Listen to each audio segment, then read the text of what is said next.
Police officers of Reddit, who's the smartest criminal you've ever encountered? I worked with this one guy who had a lengthy record. He had a system for getting released if he got caught after committing a crime.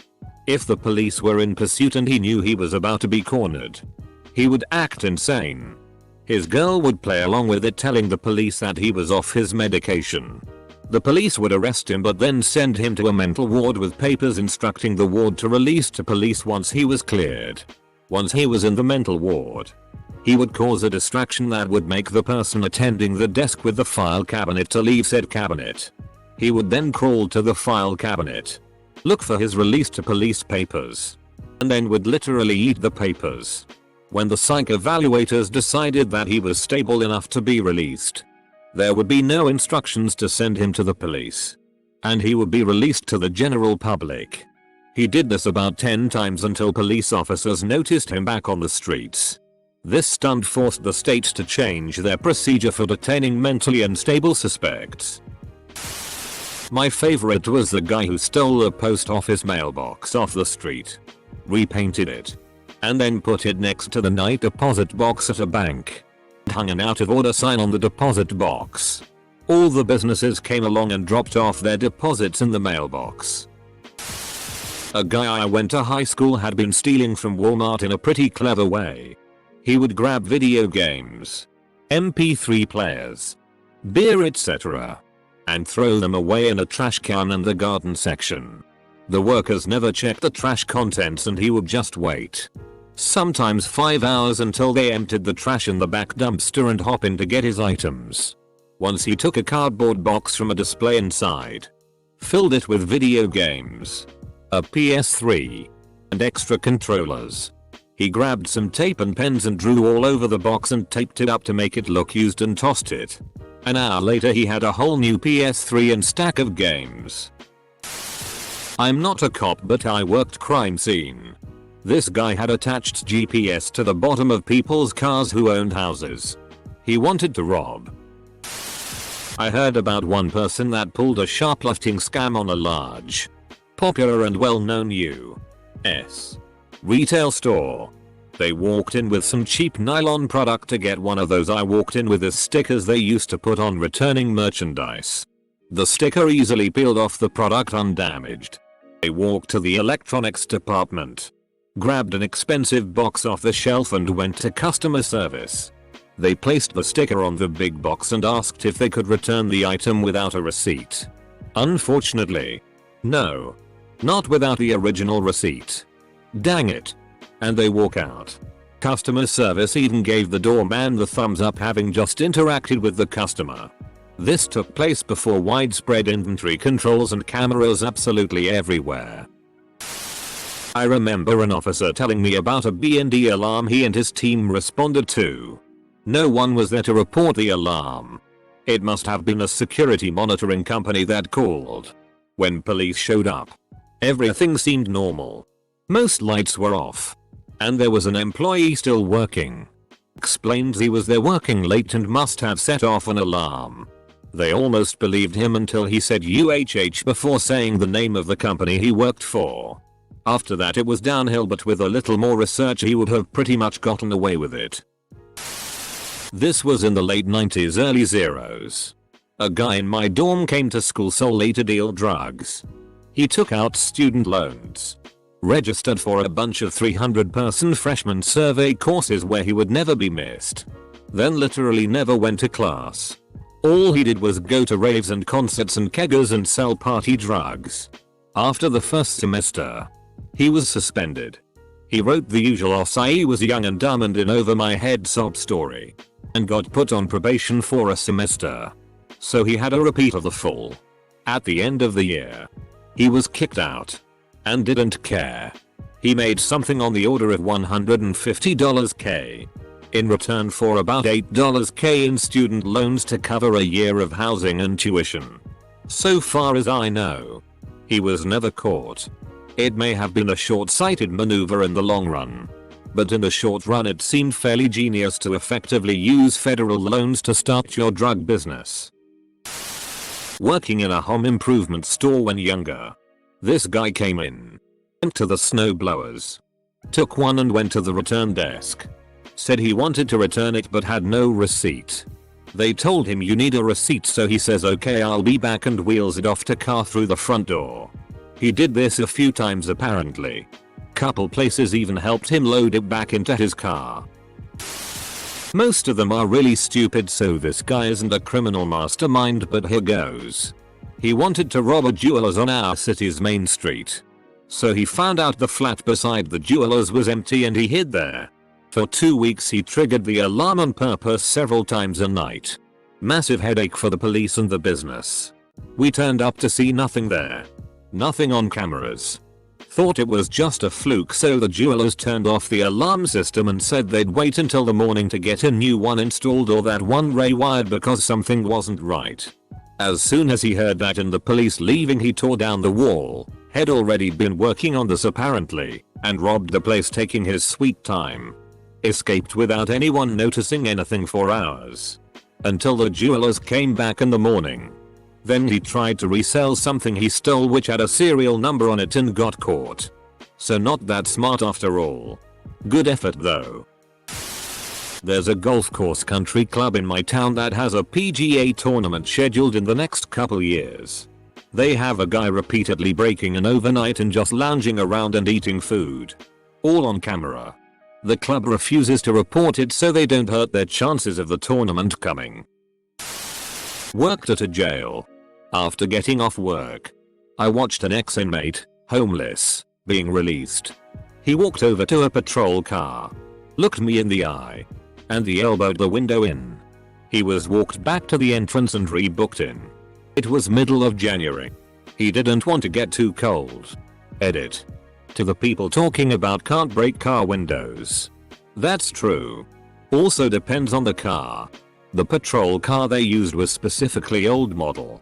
Used more for the perimeter of the jail unless other patrol cars were in the shop. Those windows had been replaced so many times. IDK if it's the same material or what. And for the ones asking for news links. Come on guys. You really think the news reports small time things? Those aren't dramatic enough. I could probably find their charges and stuff and share. But I'm not gonna do that to this guy. He was a nice guy. Not a dick. I'm not gonna put him on blast just to prove anything to people for karma or anything along those lines. A French thief who spent 10 years in prison became a comedian when he got out. One of his stories. Finds a building. Goes in. Chooses a floor and transforms the exit door into an extra apartment. Puts the apartment number. Fake lock. Welcome rug. Etc. Puts an iPhone for sale. The person comes to buy it. He opens the door in a shower robe and says, "Give me 1 second. I'm just gonna count the money." And poof. He's gone from the exit stairs. A friend of my brother moved to Israel where for a period of time it was acceptable to drive with an American driver's license. He was pulled over for speeding. And when asked for his license, gave the officer his Costco card. Costco is a membership-based retail warehouse in the US and a few other countries. The exchange apparently went something like this. Officer. Costco? What is Costco? Friend. It's the state I'm from. Officer. That sounds made up. Friend. There are lots of states you probably haven't heard of. Have you heard of Arkansas? How about Idaho? Officer. I guess not. Friend. Well, I'm from the small state of Costco. The officer didn't have a response and wound up writing the ticket to someone with a Costco driver's license. Friend framed the ticket and still has it hanging on his wall. One guy would print barcodes. Bring them into Home Depot and stick them on merchandise in the $100 range. When scanned, the items came up around the $10 range. Putting random barcodes on things isn't really illegal and super hard to notice. Guy 2 would come in an hour later and buy the underpriced stuff. Complete plausible deniability. They would then sell the stuff on eBay. Only reason they got caught is because the guy with the barcode printer software cut the second guy out of the operation, so guy 2 stole a bunch of barcodes. Put them on the merchandise and paid for it immediately afterwards. He then proceeded to rat on the first guy and spilled the beans. They had been doing this on a weekly basis for over 4 years. Because we could only pin the one case on him. The burglary was dropped down to a petty theft and he walked away with a few days in county and a small fine. Dude probably took home the pot for tens of thousands over the years. Probably someone who committed a crime I never solved. With that being said, I had a guy use a sledgehammer to smash his way through a wall at a Best Buy and steal a bunch of phones and cameras. He was smart enough to wear gloves and a face mask and not touch anything he didn't have to. Alarms didn't go off until he exited out the back door. Which the alarm company gets after a minute or two and takes them like 3-4 minutes to call into us. Giving him a good 5-minute head start, so he was probably a few miles away before we got dispatched to it. He clearly scoped out the area before doing his deed too. Smart dude. It. So part of the building was built into a hill. So the hole was on the back side of the building along the grade line, but when you're inside the building it was about 8 feet up. So it was easier for him to leave out a door. Also the wall section where he broke through was hollow cement block. The portion of the wall below that was poured concrete. Same thing as the computer rooms. Guys would cut the power to electrical stations, damage the wiring, then hide waiting for the cops to show up. Once the owners of the buildings came, they would shut off the power because of the unsafe wiring that would have to be repaired in the morning. Everyone would leave for the night. And then would cut away all the non-powered wiring to get the copper removed. Not a policeman here. But I have a nice story from insurance debt collectors. There was this guy who was already in heaps of debt. Like more than a lifetime's worth of debt. He proceeded to file several policy reports for identity theft up to the point that he got protected from financial checkups. It was a temporary measure that were given to repeated identity theft victims. At the same time, he had reported fake income to the IRS for the last couple of years to between 40 to 60 millions depending on the year. So when he applied for credit cards and loans, they were unable to check his financial credit due to the identity theft protection, but they checked his tax returns, which showed he had a massive income. Got his loans and credit cards, emptied them out and left the country. There's a small tourist town where I grew up that is divided in half by a big river. The only way between the two sides is over a long bridge. Unless you go all the way around another mountain pass. These guys called in like 2-3 bomb threats to a posh hotel on one side of the bridge. I think they even left some dummy packages. All the police went across the bridge to do crowd control, etc. etc. The guys then called in a bomb threat on the bridge and started robbing stuff on the other side. The police couldn't be positive the bomb threat was real or not and hesitated long enough to give the thieves a head start. I first heard this story about 10 years ago. In Banff, Alberta. Never bothered to look up what was real versus what is invented. I think this is pretty close. But as my father used to say, you can't let truth get in the way of a good story. Whoa. 24k upvotes? Thanks folks. I have a friend who is no longer a criminal but committed crimes for about 15 years and never got arrested or even investigated. Some of his highlights. Growing weed in a shed on his neighbor's property. The neighbor was old and never left the house. Buying a building under a fake name. Taking out huge loans against it. Getting HUD money. And burning it all down. Sold fake raffle tickets to raffle off stuff he never had and never raffled. I can't remember how many times he pulled that scam, but he bought a new car with the money. He moved a bunch of times because people would suspect him of being a con man. His dad was in jail for similar stuff. But he was never even questioned by the police about anything. Now he has a family and a normal job. Semicolon. Semicolon. Semicolon. Semicolon. Comma, now he has a family and a normal job. Semicolon. His finest con yet. Semicolon. Edit. Thank you for my silver. Stranger. I am grateful for all of the fake internet points. Not a cop. We got called for a rollover car accident. We get there and the car is empty, so we think he got ejected. My partner and I start looking for a body nearby. A few minutes later a cop tells us that they think the driver is a mile down the road walking. We go check on him and he tells us he's fine but he wasn't driving the car. He also didn't know who was driving the car. And he had clearly been drinking. During the ride to the ER, he told me that as long as the cops don't find you in the car, the local DA won't pursue drunk driving charges. All you had to do was get out of the car and walk away from it. Not a cop. And wouldn't call this the smartest thing ever. But it was pretty amusing and clever. A while back, there was a series of thefts along the bus lines in my country. People's things kept missing from one city to the next. And nobody had any idea what happened as things were presumably safe in the bottom of the bus which nobody except the driver had the access to. What happened? Apparently there were two guys. One of whom was really small. You get where this is going. The big guy would put the little guy in a suitcase, buy a ticket to somewhere, load him up with the rest of the luggage, and enjoy the ride.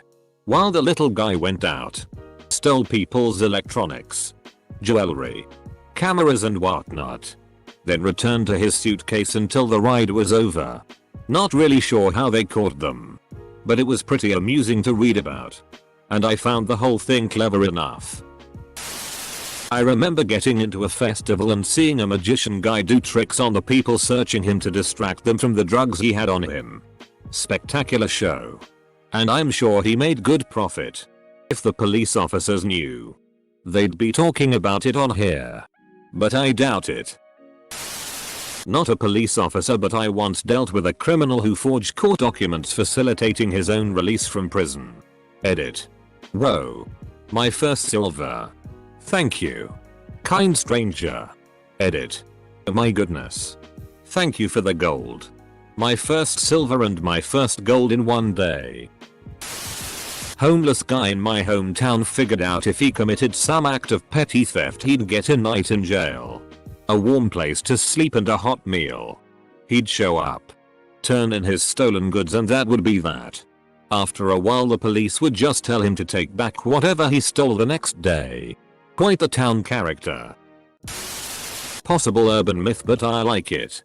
Somewhere in England there was this car park outside a local tourist attraction. Because it was city land a booth was set up to collect parking fees. It cost something like $5 pounds euros to park. The old man collecting the fees was a pleasant chap. Never missed a day of work in 10 years. Rain or shine. One day the tourist attraction hears there is nobody manning the booth. Because it is a city owned lot. They call the city to ask where the parking attendant is. The city says what parking attendant? Old man was never heard or seen again. He built the booth himself and manned it for 10 years. Not a policeman but several years ago in Cape Coral FL. A man waited on a sidewalk in front of a Publix grocery store and used a taser on an armored car guard carrying 2 bags of money. A getaway driver in a car with stolen tags pulled up. Taser guy and money bags get in and they took off. Never caught. When I first moved to the area in the 90s, a man robbed a bank. Jumped on a bicycle that he rode down a footpath through some woods, where he had left a boat on a waterway. Never caught. I remember some thieves would go and trigger the alarm of a vacant Blockbuster after they all started closing down. They did this for 2 weeks straight. So I guess the cops became convinced that this was a false alarm going off at the exact same time every night, so they stopped rushing to investigate. One day we find out that the pharmacy next to the Blockbuster was broken into through the wall they shared. Not only that, but there was only one tiny section of the wall that wasn't covered in shelves and panels in the pharmacy. So the thieves had to know exactly which part of the Blockbuster wall to break through. Still pretty impressed by the heist these junkies managed to pull off. A couple of my friends from high school, they were brothers, stocked shelves worked in the back during the night. Right around when the PS4 was released. They mostly emptied a big bag of dog food and stuck 2 or 3 PlayStations in there. Resealed it and waited a few days to buy that bag from the back. I'm not a cop, but I graduated with a dude that traveled around to different Walmarts around the country and bought computers cash. He would take some parts out of the computer and then return it, keeping those computer parts and then selling them. He made over $1 million doing this and got caught. Now every Walmart that he hit has a separate charges against him, and it's going to take a while for Walmart to build the case up. It's sad to see him go, but he was pretty cool to hang out with, but I think his flashy new Corvette gave it away.